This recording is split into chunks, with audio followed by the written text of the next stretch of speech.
तो दोस्तों आज मैं एक्सप्लेन करूंगा रिसेंटली रिलीज हुई एक हॉरर कॉमेडी फिल्म को जिसका नाम है द राजा साहब। अब देखो ये जो मूवी है इसकी रेटिंग उतनी अच्छी नहीं है, काफी सारे लोगों ने इसको बहुत ही ज्यादा नेगेटिव रिव्यूज भी दिए हैं। जिसका रीजन पता है क्या है? उसका रीजन ये है कि ट्रेलर के अंदर काफी सारे ऐसे सीन्स थे जो कि इन लोगों ने मूवी के अंदर ऐड नहीं करे। लेकिन हाँ, रिसेंटली ही डायरेक्टर की तरफ से एक अनाउंसमेंट है कि मूवी के अंदर डिलीटेड 4 मिनट के जो सीन्स थे उनको वापस से ऐड करा जाएगा और तब जाकर हो सकता है कि शायद से ये मूवी सेंस बनाए। और इन सीन्स के बारे में मैंने बीच में बात भी करी है कि आखिरकार ऐसा कैसे हो सकता है, क्योंकि कभी भी सीन्स कहीं से कट कर कहीं पर भी आ जा रहे थे। बाकी आप लोग मुझे बताइएगा कि अगर आपने इस मूवी को थिएटर के अंदर देखा है तो आपको ये फिल्म कैसी लगी। Do let me know in the comment section. और हाँ, कमेंट सेक्शन में झूठ बोलना है, सार्काज़म बहुत ही तगड़ा होना चाहिए और जिसका सार्काज़म बेस्ट होगा उसको नेक्स्ट वीडियो में फीचर भी मिलेगा। और रिसेंटली मैंने एक्सप्लेन करी एक बहुत ही बढ़िया बंगाली हॉरर सीरीज, इनके साथ आपने मिस कर दिया जाकर देख लीजिए, link is in the description and comment section. तो चलिए अब बिना किसी देरी के चलते हैं सीधा वीडियो की तरफ।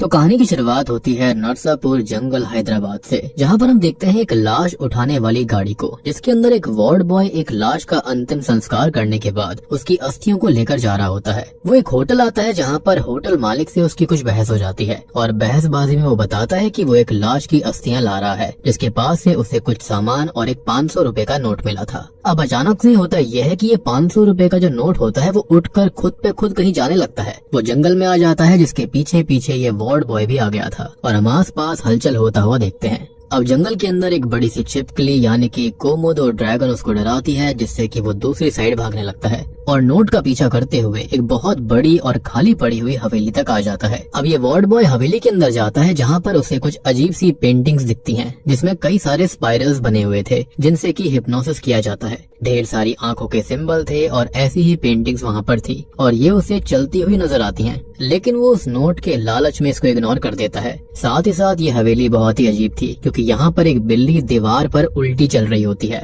खैर वो वार्ड बॉय अब आगे जाता है जो कि इस पर ध्यान नहीं देता कि उसके पीछे एक सर कटी हुई लाश भी पड़ी हुई थी। सामने उसे एक बड़ी सी चेयर दिखाई देती है और पास में रखा हुआ पियानो अपने आप बजने लगता है। अब वो उस नोट को वहीं पर देखता है जिसे वो उठाने जाता है, लेकिन अब तक वो चेयर हिलने लगी थी और तभी वार्ड बॉय को एक आवाज आती है कि उसने उस लाश से जो कुछ भी लिया था वो सब कुछ यहीं पर रख दे। और ये सुनकर वार्ड बॉय बहुत डर गया था, जो कि तुरंत ही उस नोट को, 2 अंगूठियों को, एक लॉकेट और रिस्ट वॉच को वहाँ पर रख देता है और पलट कर जाने लगता है। लेकिन अब तक वो सर कटी लाश जिंदा होकर उस पर हमला कर देती है। खैर अब कहानी यहाँ से दूर किसी गांव में आती है जहाँ पर रहता है राजा साहब यानी कि राजू, जिसके माता पिता इस दुनिया में नहीं है। उसकी बस एक दादी है जिनका नाम गंगा माँ है, जिनको अल्जाइमर की प्रॉब्लम है, मतलब कि वो सब कुछ भूल जाती हैं। लेकिन उनको याद है तो बस उनके पति कनक राजू, जो कि 1950 या फिर 1960 के आसपास ही लापता हो गए थे और तब से वो वापस लौट कर नहीं आए। और वो आज भी उनको याद करती है, ढूंढती रहती है, लेकिन उनकी कोई भी खबर नहीं आती।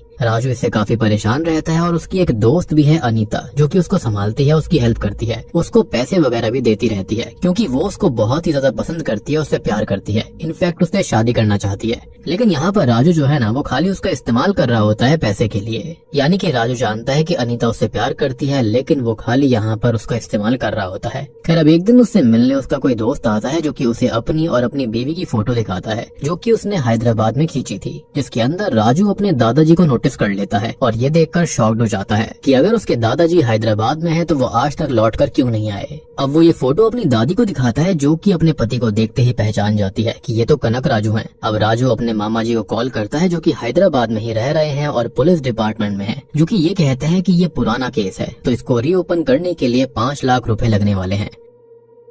तो राजू अनीता से वो पैसे लेने का जुगाड़ करता है। अगले ही दिन वो हैदराबाद के लिए निकल जाता है। अब यहाँ पर आते ही उसे अपने गांव का एक ऑटो वाला मिल जाता है जो कि उसे घर ले जाने लगता है, लेकिन रास्ते में राजा साहब बेसी नाम की एक नन को देखता है। पहली नजर में ही वो उसको पसंद आ गई थी। अब वो उसके पीछे पीछे चर्च तक पहुँच गया था।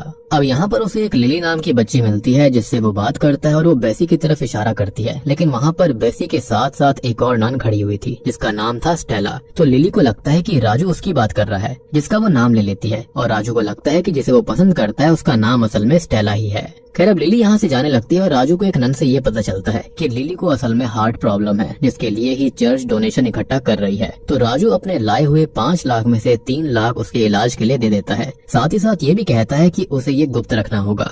अब जब ये बात बेसी को पता चलती है तो राजू से बहुत ही ज्यादा इम्प्रेस्ड हो गई थी और उसको लगता है कि ये गॉड का कोई साइन है और राजू उसका सोलमेट है। उसकी दोस्त उसको समझाती है कि वो नन बनने वाली है, जिस पर वो ये कहती है कि वो अनाथ थी, यहाँ पर शुरुआत से रह रही है, तो नन बनने का वो सोच रही थी, लेकिन अब उसने अपने लिए पार्टनर को चूज कर लिया है और राजू से वो प्यार करने लगी थी। अब इसी बीच राजू पुलिस स्टेशन जाता है, जहाँ पर वो पुलिस ऑफिसर को वो बैग देता है जिसके अंदर 3 लाख कम थे और ये बताता है कि गंगा राजू नाम का एक आदमी उसके दादाजी के लिए काम करता था और उसकी दादी देवनगर साम्राज्य से थी, जिनका सोने से भरा हुआ संदूक लेकर गंगा राजू भाग गया था और उसके पीछे ही कनक राजू भी एक लेटर छोड़कर चले गए थे कि जब तक वो संदूक और गंगा राजू नहीं मिल जाता तब तक वो वापस लौटकर नहीं आएंगे। और तब से आज तक वो लौटकर नहीं आए, जो कि रिसेंटली ही 4 मीनार वाले एरिया में देखे गए। अब पुलिस ऑफिसर केस को रजिस्टर कर लेता है और कनक राजू के फोटोज आसपास के पुलिस स्टेशन में भेज देता है। ऑब्वियस सी बात है, यहाँ पर गोल्ड वगैरह का मामला था, तो पुलिस वालों को लगता है कि पैसे उसी से वसूल हो जाएंगे। खैर दूसरी ओर हम गंगा राजू को देखते हैं जो कि अब यहाँ वहाँ भटक रहा होता है और कुछ तो जरूर छुपा कर रखे हुए है। अब अगले दिन राजू चर्च में जाता है, जहाँ पर वो गलती से कन्फेशन रूम में पहुँच गया था और वो अपने प्यार के बारे में बताने लगता है। यहाँ पर वो तो बेसी को देख लेता है जिसको वो पसंद करता था, लेकिन बेसी अभी उसे देख नहीं पाती, अदरवाइज वो उसको देख लेती तो उससे बात भी कर लेती और दोनों रिश्ते में आ जाते। लेकिन फिर यहाँ पर अनीता का क्या होता? वो उसका इस्तेमाल कर रहा था, पैसे भी उससे ठग रहा था, तो यहाँ पर ये तो गोल्ड डिगर हुआ ना। और यही बात सबसे ज्यादा वियर्ड थी।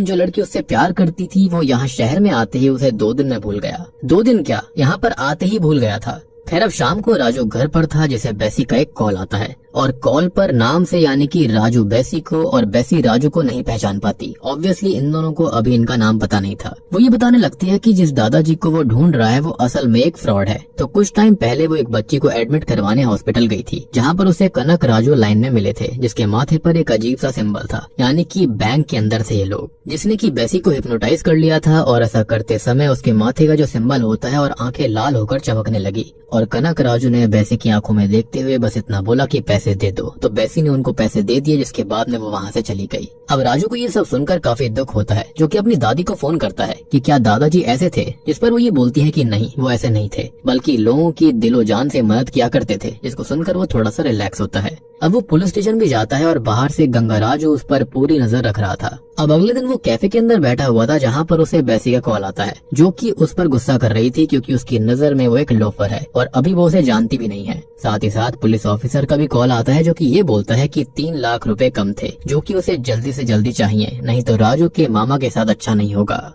जैसा कि मैंने आपको बताया कि राजू के जो मामा थे वो भी पुलिस डिपार्टमेंट के अंदर ही थे एंड ऑब्वियस सी बात है सीनियर्स को घूस चाहिए थी। अब मामा ये सुनकर काफी डर जाते हैं कि तभी वहाँ पर भैरवी नाम की एक लड़की आ रही होती है, जो कि राजू को 1 करोड़ रुपए दिखाकर ये कहती है कि उसके दादाजी ने भैरवी के नाना जी की बहुत हेल्प करी थी, जिसका वो एहसान चुकाने आए हैं, लेकिन ये जो पैसे हैं वो उसके दादाजी को ही देगी। अब इतने में ही होता यह है कि कुछ चोर जो होते हैं वो पैसे को लेकर भागने लगते हैं, जिनको पीट कर राजू पैसे वापस ले आता है। इसको देखकर भैरवी उससे काफी इम्प्रेस्ड हो गई थी और वो उसको हक करके थैंक यू बोलने लगती है, जो कि दूर से वैसी देख लेती है। उसको लगता है कि ये लड़का यानी कि राजू, जिसको वो अपना सोलमेट समझ रही थी, वो किसी और के साथ कमिटेड है और फिर वो उसके साथ में जिंदगी बिताने का और आगे बढ़ने का मन छोड़ देती है। अब राजू भैरवी को पसंद नहीं करता था और वो उसको तुरंत ही दूर कर देता है कि वो दूर से ही थैंक यू बोल सकती थी। यहीं पर उसके मामा जी और उसका दोस्त उसको बताते हैं कि नन असल में शादी ही नहीं कर सकती। इसको सुनकर उसे धक्का लगता है, वो दुखी हो जाता है। अब शाम को वो बहुत ज्यादा ड्रिंक कर लेता है, जिसके पास भैरवी आती है, इसके अंदर उसे बेसी ही दिखाई दे रही थी और वो उसे प्रपोज कर देता है, लेकिन भैरवी को ऐसा लग रहा था कि शायद ये प्रपोजल उसके लिए ही था। अब रात में ही भैरवी को उसके नाना जी का फोन आता है, जो कि कोई और नहीं बल्कि शॉकिंगली गंगा राजू ही थे। वो उस पर गुस्सा करते हैं कि वो क्या कर रही है, तो वो ये कहती है कि वो राजू से प्यार करने लगी है। अब गंगा राजू इससे बहुत परेशान हो जाता है और सामने लगी फोटो को देखता है, जो कि गंगा माँ की ही थी, यानी कि यहाँ पर राजू की दादी की। अब तभी हम देखते हैं कि गंगा माँ घर से कहीं पर चली जाती हैं और अनीता ये बात राजू को कॉल करके बताती है कि दादी ने इतना कहा था कि दादाजी ने सपने में आकर कुछ बोला और कहीं पर वो चली गई। और अनीता को ट्रैवल एजेंसी से इतना पता लगा है कि वो हैदराबाद के आसपास कहीं उतरी हैं। अब राजू भैरवी के साथ उनको ढूंढने निकल जाता है, जिनको कुछ लोगों ने पकड़ लिया था, जो कि उनके सोने के कंगन, चेन और मंगलसूत्र लेने लगते हैं और वो अपना मंगलसूत्र कभी नहीं उतारती थी। खैर अब तक भैरवी और राजू वहाँ पर पहुँच जाते हैं, क्योंकि वो उन्हें इसी रास्ते पर ढूंढ रहे थे, जिन्हें उनका बैग पास में ही पड़ा हुआ मिला था। और राजू कुछ करे इससे पहले ही भैरवी उन गुंडों को पीटने लगती है, जिससे कि राजू उससे इम्प्रेस्ड हो जाता है और शॉक्ड होकर ये सब देखने लगता है। खैर अब कुछ गुंडे भैरवी पर हाथ उठा रहे थे तो राजू बीच में आकर उनकी पिटाई कर देता है। खैर अब वो अपनी दादी से बात करता है जो कि बहुत दुखी थी, जिनसे वो वादा करता है कि अगले 2 दिन में वो दादाजी को ढूंढ कर लेकर आएगा। अब अगले दिन राजू पुलिस स्टेशन जाता है, लेकिन बाहर उसे गंगा राजू दिखाई देता है जिसके पीछे वो जाने लगा था। वो उसे पीटने लगता है, जिससे गंगा राजू ये कहता है कि उसका संदूक से कोई भी लेना देना है ही नहीं, बल्कि वो उसके दादाजी ने ही चुराया था। जिसको सुनकर राजू को और गुस्सा आ जाता है और वो गंगा राजू को और पीटने लगता है, लेकिन तभी भैरवी बीच में आकर उनको बचा लेती है। वो बताती है कि वो गंगा राजू की नातिन है, यानी कि उनकी बेटी की बेटी, और वो उनके कहने पर ही राजू के पास आई थी ताकि उसके दादाजी को पकड़कर गंगा राजू के हवाले कर सकें। अब गंगा राजू कहता है कि राजू को सच पता ही नहीं है, सब कुछ उसके दादाजी कनक राजू ने ही करा था और उसकी ही वजह से उसकी दादी की ये हालत हुई। तो असल में गंगा माँ यानी कि गंगा देवी देवनगर साम्राज्य की राजकुमारी हुआ करती थी, जिनके पास अताहा यानी कि ढेर सारा सोना था। एक दिन एक भिखारी जो कि असल में कनक राजू ही था, उसकी नजर उनके ऊपर पड़ गई और उसने प्रसाद लेने के लिए उनका हाथ पकड़ लिया था, जिसको देखकर सभा के अंदर जितने भी सैनिक होते हैं और जो गंगा राजू थे उन्होंने यहाँ पर कनक राजू को खूब पीटा। ये अपमान कनक राजू सहन नहीं कर पाया और उसके अहम पर लग गया और उसके मन में रानी के सोने को पाने की लालसा भी जाग गई थी। वो उसी रात एक सिद्ध बैरागी यानी कि एक डीमन को ढूंढने निकल गया था, जिसे उसने कुछ महीनों में ढूंढ भी निकाला। और वहाँ पर काली शक्तियाँ इस कदर थी कि उसके प्रकोप से कनक राजू का घोड़ा तो पहले ही मर गया था। अब उसने बैरागी को पुकारा, लेकिन बैरागी के शिष्य ने ये कहा कि वो ऐसे नहीं सुनेगा, उसे खून चढ़ाना होगा। तो कनक राजू ने अपना ही एक हाथ काट कर उसको चढ़ा दिया। अब ये देखकर डीमन बैरागी बहुत खुश हो चुका था और वो उसके पास में आया, जिसका आधा चेहरा ही डिस्टॉर्टेड था, यानी कि बहुत ही अजीब सा था। अब उसने कनक राजू को एक काल कुएं के अंदर डाल दिया, जहाँ पर उसको लगातार 2 अमावस्या तक मंत्र जाप करना होगा। अब बीच में ही कनक राजू को कीड़े मकोड़े काट कर परेशान करते हैं, रक्त पिशाच उसका खून पीने आते हैं, लेकिन वो टस से मस नहीं होता। इसके बाद में रिचुअल पूरा होते ही उसे कुछ सिद्धियां मिल जाती हैं और बैरागी ने उसको एक प्रसाद भी दिया था जो कि डिमोनिक था। अब कनक राजू वापस महल आता है, जहाँ पर उसने गंगा देवी को बाहर बुलाया और वो मना नहीं कर पाई, एक क्षण में ही बाहर आ गई। लेकिन गंगा देवी के पालतू हाथी परेशान होकर चिल्लाने लगते हैं, लेकिन उन्होंने उस पर ध्यान तक नहीं दिया। बाहर आने पर कनक राजू ने गंगा देवी को प्रसाद खिलाया और अब वो उसके वश में हो गई, जिसके चलते उसने उनसे शादी कर ली, उनका सारा सोना हड़प लिया और एक दिन देवी के आभूषण की चाबी गंगा राजू को सौंपकर उस पर चोरी का इल्जाम लगा दिया और खुद ही सारा सोना लेकर फरार हो गया। और इस चीज से गंगा देवी के घर वालों ने उन्हें घर से निकाल दिया था, यानी कि देश निकाला की सजा दी गई और उसके बाद में वो पागल सी हो गई थी। और उसके बाद से ही उन्होंने अपने दिन बहुत ही मुश्किलों से काटे, बिल्कुल एक आम इंसान की तरह। बेसिकली यहाँ पर कनक राजू ने उनको भिखारी ही बना दिया था। खैर आगे चलकर उनका बेटा भी मारा गया था और वो अपने पोते को यानी कि राजू को अकेले संभालती रही। मतलब खुद राजघराने से थी, लेकिन मुश्किलों से जीवन काटने पर मजबूर हो गई थी। खैर आगे गंगा राजू बताता है कि उसे खबर मिली थी कि कनक राजू नरसापुर जंगल के अंदर है और वहाँ पर वो उसको ढूंढने भी गए थे, यानी कि उसी महल के अंदर। खैर राजू, भैरवी, मामा जी और राजू का दोस्त नरसापुर जंगल जाते हैं, जहाँ पर उन्हें वो महल मिल जाता है, जिसके अंदर जाने पर उन्हें वही सब अजीब से हिप्नोटिज्म सिंबल दिखाई देते हैं। अब यहाँ एक कमरे के अंदर वो वार्ड बॉय भी फंसा हुआ था और राजू सब जगह पर कनक राजू को ढूंढने लगता है। वहीं मामा जी एक साइड जाते हैं, जहाँ पर लगे हुए हिप्नोटिज्म सिंबल को देखने पर वहाँ पर वो हिप्नोटाइज होने लगते हैं। लेकिन तभी राजू एक रूम का दरवाजा खोलता है, जिससे कि मामा जी होश में आ जाते हैं और वो वार्ड बॉय भी आजाद हो गया था। अब राजू जिस रूम में आया था वहाँ पर उसे ढेर सारा सोना और पैसा मिलता है कि तभी वहाँ पर वार्ड बॉय आता है, जो कि उससे ये बोलता है कि वो यहाँ पर मौजूद किसी भी चीज को हाथ न लगाए। ये महल यहाँ के मालिक के कब्जे में है और वो मालिक कब का मर चुका है, यानी कि कनक राजू जिसको वो ढूंढ रहे थे।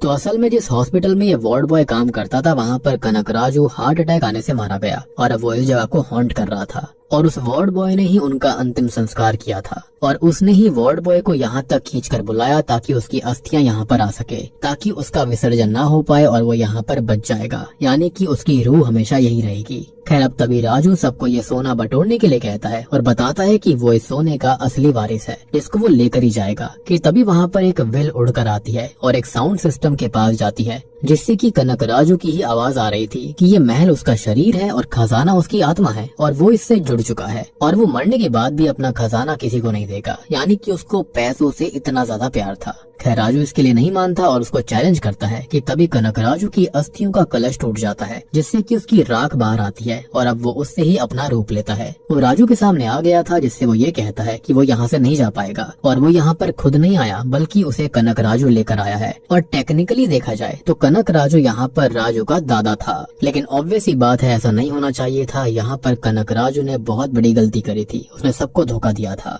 असल में कनक राजू के खत्म होने के बाद में उसकी जो रूह होती है उसने एक ऐसी दुनिया बना ली थी जो कि काफी खतरनाक थी, और उसी के चलते वो अपनी बीवी यानी कि गंगा माँ तक गया था और उसने ही अपने लिए उनके मन में चिंता पैदा करवाई। फिर उसने राजू को यहाँ पर आने के लिए भेजा, लेकिन वो यहाँ तक नहीं आ पा रहा था, तो उसने फिर गंगा माँ का इस्तेमाल किया, उसे यहाँ तक लेकर आया हैदराबाद के अंदर, और अब राजू यहाँ पर आ चुका था। अब आने वाली तीसरी अमावस्या को उसे एक बहुत बड़ा रिचुअल करना है जिसे कोई भी रोक नहीं पाएगा, और उसके बाद उसका एक बहुत बड़ा और भारी काम सफल होगा।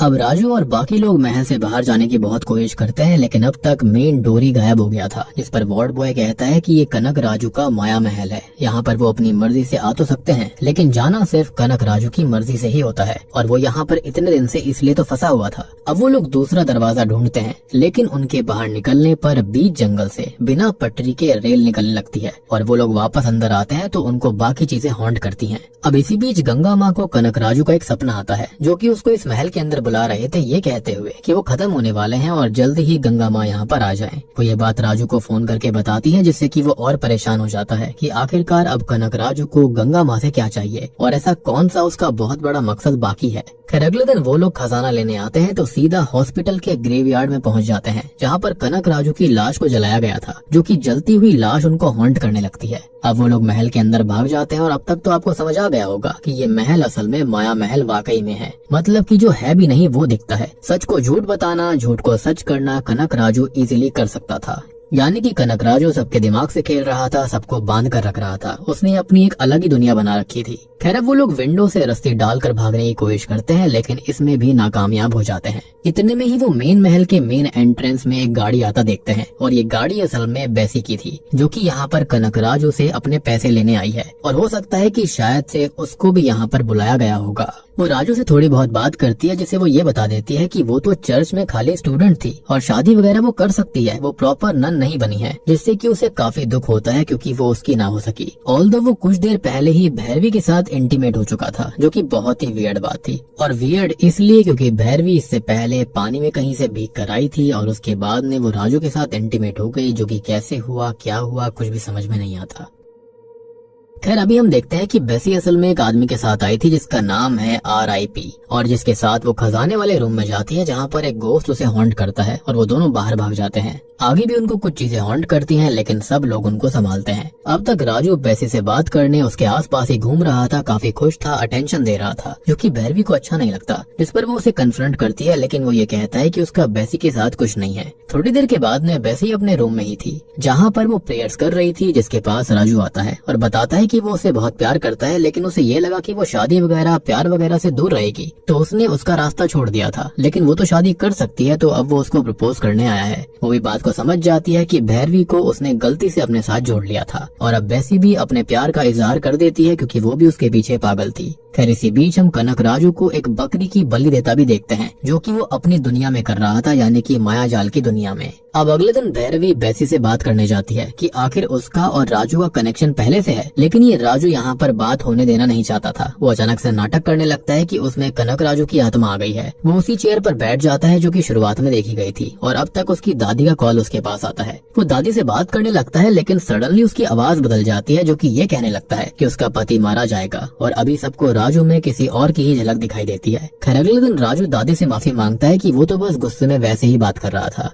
खैर अब तक राजू काफी परेशान हो चुका था, तो बेसी उसको एक ग्रेट साइकियाट्रिस्ट और पैरानॉर्मल रिसर्चर पद्मा भूषण के बारे में बताती है, जिसके चलते अगले ही दिन वो उसको यहाँ पर बुला लेते हैं। अब पद्मा भूषण यहाँ आकर एक चीज को बारीकी से चेक करते हैं, और एक रूम के बाहर ध्यान लगाने पर उन्हें कुछ भयानक विजन्स आते हैं। तो वो राजू से कहते हैं कि इस रूम के अंदर वो ना जाएं, यानी कि इस दरवाजे को कभी ना खोलें। राजू पूछता है कि कनक राजू ये सब कर कैसे रहा है, तो पद्मा भूषण कहते हैं कि वो कोई नॉर्मल तांत्रिक नहीं है, बल्कि एक साइकियाट्रिस्ट, हिप्नोटिस्ट, एग्जॉर्सिस्ट सब कुछ है, और वो उनके दिमाग के साथ खेल रहा है। इस पूरे घर के अंदर हिप्नोटिज्म सिंबल्स हैं, इल्यूमिनेशन सिंबल्स हैं जिनके जरिए वो किसी को भी हिप्नोटाइज करके ट्रांस जैसी स्टेट में ले जाता है। अब आगे वो ये बताते हैं कि कनक राजू ने उन लोगों का थॉट प्रोसेस लॉक करके कंट्रोल रखा हुआ है और इससे बचने के लिए उन्हें अपने सबकॉन्शियस माइंड के अंदर दूसरा वर्ल्ड बनाकर अपनी ही थॉट्स को उसके अंदर डालना पड़ेगा। आई नो कि बहुत ही वियर्ड काइंड ऑफ शिट है, लेकिन क्या कर सकते हैं। एनीवेज पद्म भूषण अब खुद राजू को ही ट्रांस में ले जाते हैं, जहाँ पर उसे एक अच्छी जगह समुद्र का किनारा दिखने वाला था, लेकिन बीच में ही कनक राजू उसे अपने ट्रांस में ले जाता है और महल के एक रूम में पहुंचा देता है, जहाँ पर वो 3 लोगों के गले काट रहा था और इससे डर कर राजू होश में आ जाता है। अब पद्मा भूषण ये कहते हैं कि उनको वो रूम देखना होगा जहाँ पर वो जगह सच है या फिर झूठ या फिर खाली राजू का हेलुसिनेशन था। अब वो लोग उस रूम में जाते हैं तो वहाँ पर उनको वाकई में एक कुआं मिलता है जिसके अंदर 3 लोगों की सर कटी लाश लटकी हुई थी। मतलब कि राजू ने जो देखा वो असल में यहाँ पर हो रहा था या फिर हो चुका था। सब लोग डरकर यहाँ से भाग जाते हैं और कनक राजू पद्मा भूषण के सामने आता है, जो कि ये कहता है कि उसने पद्मा भूषण को यहाँ पर इसलिए आने दिया ताकि वो कनक राजू की दहशत बता सके, ना कि उसके राज खोले। खैर अब वो खुद पद्मा भूषण को हिप्नोटाइज करने की कोशिश करता है, लेकिन पद्मा भूषण प्रिपेयर्ड थे तो वो ट्रैप नहीं होते। लेकिन कनक राजू उनसे भी 4 कदम आगे निकलता है, जो कि उनको ट्रैप कर ही लेता है और उनकी पोती की मौत का विजन उसको दिखाता है। वो इससे बहुत ज्यादा परेशान हो जाते हैं, जिसके साथ ही कनक राजू गायब हो गया था। अब सभी लोग पद्मा भूषण को संभालते हैं, जो कि ये कहते हैं कि कनक राजू बहुत ही ज्यादा स्ट्रॉन्ग है और उससे बचने के लिए उन्हें उससे भी आगे का सोचना पड़ेगा और खुद को सेल्फ हिप्नोसिस में ले जाना पड़ेगा और तब जाकर ही वो शायद कनक राजू के ट्रांस से बच सकते हैं।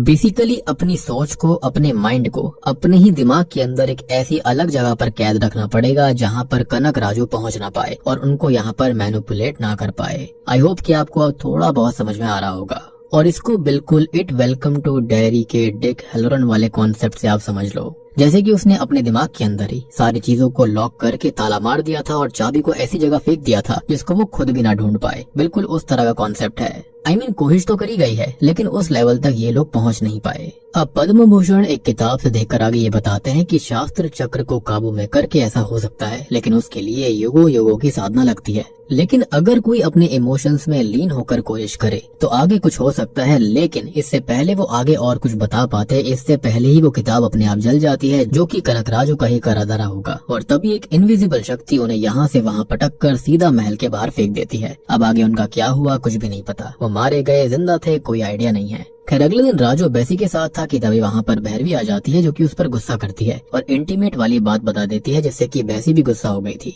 अब वो दोनों का ध्यान भटकाता है, लेकिन अब तक उसे ढूंढते हुए अनीता भी यहाँ पर आ जाती है। जी हाँ, और वो अपने प्यार का इजहार कर देती है। आई मीन किसने क्या फूका था ये लिखने से पहले। आई मीन लिटरली हो क्या रहा था कुछ भी समझ में नहीं आता। अब यहाँ पर देखो तीनों लड़कियों को उसे पीटना चाहिए था, लेकिन वो उससे गुस्सा होकर ये पूछने लगती है कि उसे किसी एक को चूज करना होगा और अब वो किसी एक को चूज करेगा। मीनवाइल दूसरी तरफ गंगा राजू को कनक राजू के कॉल का भ्रम दिखाता है और उन्हें गंगा माँ को महल लाने के लिए बोलते हैं। आई मीन नाम देख रहे हो, गंगा राजू, कनक राजू, गंगा माँ, इतने कंफ्यूजिंग नेम्स रखे हैं बिल्कुल। खैर अब ये सब सुनते हुए गंगा राजू गंगा माँ के पास जाते हैं, लेकिन वो उन्हें देखकर गुस्सा हो जाती है और वो उनको सच बताने की कोशिश करता है, लेकिन अब तक गंगा माँ को स्ट्रोक आ गया था। उनको हॉस्पिटल में एडमिट कराकर गंगा राजू को कॉल करते हैं और ये सब बताते हैं तो वो बहुत ज्यादा परेशान हो जाता है और जल्दी से गाड़ी लेकर हॉस्पिटल पहुँच जाता है। लेकिन यहाँ आने पर कोई उसे सुन नहीं पा रहा था कि तभी कनक राजू की आवाज आ रही होती है, जो कि ये कहता है कि यहाँ पर उसे कोई नहीं सुनेगा, देखेगा भी नहीं, क्योंकि वो हॉस्पिटल में है ही नहीं।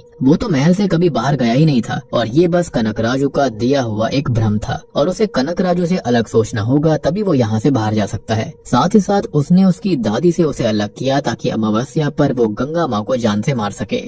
तो आगे ये बताता है कि हार्ट अटैक आने से पहले उसने एक रिचुअल करके बैरागी से पूछा था कि उसे दोबारा जन्म कैसे मिलेगा ताकि वो अपना जीवन फिर से जी सके, जिस पर बैरागी ने बताया कि उसे ये शरीर छोड़ना होगा और फिर उसकी वाइफ की बिल्कुल नॉर्मल मौत होनी चाहिए, यानी कि ऐसा होना चाहिए कि वो खुद पे खुद मारी जाए, फोर्सफुल मौत नहीं होनी चाहिए। और उससे होगा ये कि कनक राजू के जो पाप है वो कट जाएंगे और फिर उसको एक नया जन्म मिल जाएगा। और इसलिए ही कनक राजू ने राजू को गंगा माँ से दूर किया, उनको बहुत ज्यादा टेंशन देता गया और अब मौत के करीब ले आया। राजू को अब तक बहुत गुस्सा आ चुका था और वो अकेले महल के अंदर एक मशाल लेकर जाता है, जिससे वो कनक राजू का सारा पैसा जलाने लगता है। लेकिन अब तक कनक राजू वहाँ पर आकर उसको ये कहता है कि वो पैसा नहीं जला रहा, बल्कि वो हॉस्पिटल में ही है और अपनी दादी को जला रहा है, क्योंकि अब तक वो कनक राजू के ही ट्रांस में था, यानी कि वो वाकई में निकला था महल से। लेकिन हॉस्पिटल में आकर कनक राजू ने ऐसा फील करवाया कि वो कभी भी महल छोड़कर नहीं गया था।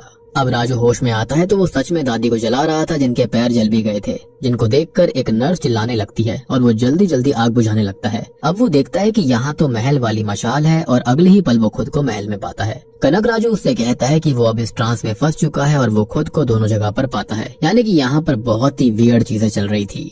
अब राजू बहुत ज्यादा परेशान होकर रोने लगता है, तड़पने लगता है। वो खुद को सेल्फ हिप्नोसिस से दूसरे ट्रांस में ले जाने की कोशिश भी करता है लेकिन कामयाब नहीं हो पाता और काफी परेशान हो जाता है और ऐसे ही वो हारने लगा था। खैर तभी उसे गंगा राजू की बात याद आती है कि उसकी दादी एक साम्राज्य की राजकुमारी थी। उसे अपनी दादी की बात याद आती है कि उन्हें एक ही चीज याद रही और वो था राजघराना।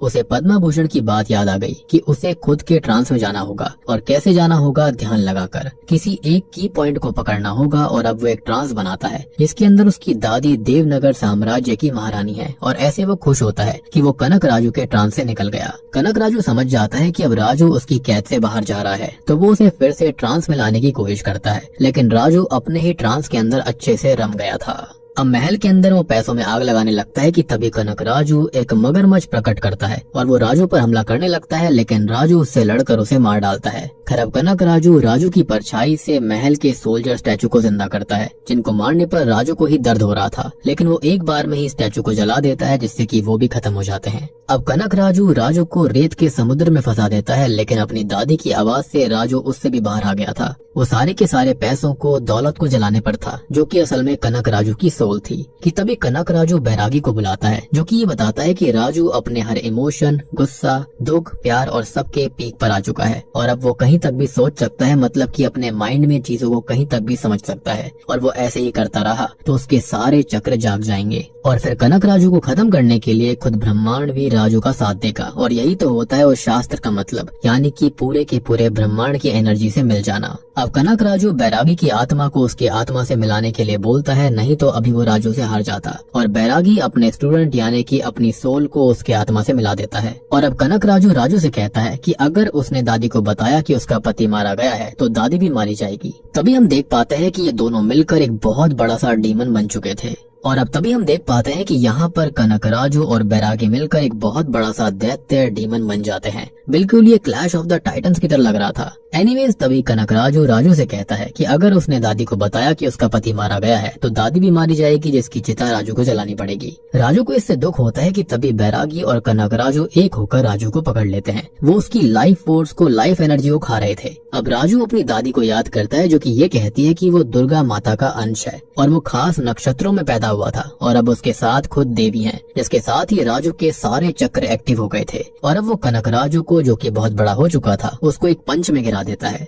अब मूवी की एंडिंग सीन में वो अपनी दादी को कनक राजू के श्राद्ध में ले जाता है, लेकिन अब उसकी दादी, जैसा कि पता था कि अल्जाइमर की शिकार थी, वो फाइनली कनक राजू का चेहरा ही भूल गई थी, क्योंकि उसके साथ साथ उसका हिप्नोटिज्म भी खत्म हो गया था। खैर अब आगे चलकर हम एक पोस्ट क्रेडिट सीन देखते हैं जहाँ पर राजू एक अजीब से सर्कस वाले गेटअप के अंदर जोकर बनकर बैठा हुआ था, जो कि ईवल दिख रहा होता है, यानी कि यहाँ पर पार्ट 2 भी आने वाला था। और बूम, इसी के साथ में ये मूवी यहीं पर खत्म हो जाती है। तो दोस्तों ये थी इस मूवी की एक्सप्लेनेशन। बाकी आप लोग कमेंट में बताना कि आपको ये मूवी कैसी लगी, और सिर्फ झूठ बोलना है और सरकाज़म दिखाना है। और देखो मेरे हिसाब से तो ये दुनिया की बेस्ट हॉरर कॉमेडी मूवी है, मतलब कि स्त्री को भी इसने पीछे छोड़ दिया।